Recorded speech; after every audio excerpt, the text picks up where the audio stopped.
And now for Halford's Trapper's Tip of the Week. When you go to purchase traps for foot-holding coyotes, you basically have three to choose from. You got the Belial foot snare. You have a offset jaw and you have a rubber padded jaw. Now they all do the same thing, and that is they do not cut off the blood supply to the foot. Okay? As long as the blood is flowing in the foot, then it doesn't freeze, the animal won't chew it off. He still has feeling in it. They also don't do any damage through cutting or binding. How they work, a little bit different. The Belial actually has this set of jaws that takes and throws this snare up. When the animal steps in the center here, it throws the snare up and around, he's snared around the leg.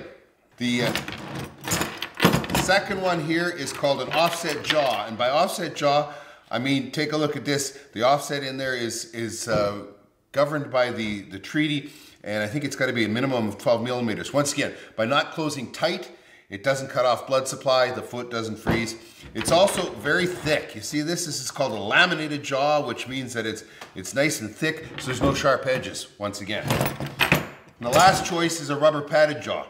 It works really, really well. Rubber padding does the same thing. It doesn't cut off the blood supply, nothing sharp to cut on. In the north, here in the north, it's not a great choice because if it gets really cold, that rubber can get just about as hard as steel. So the best choices are either the Belial foot snare or the offset laminated jaw. Whichever you choose, once you start foot holding, it's pretty addictive. That was Halford's Trapper's Tip of the Week.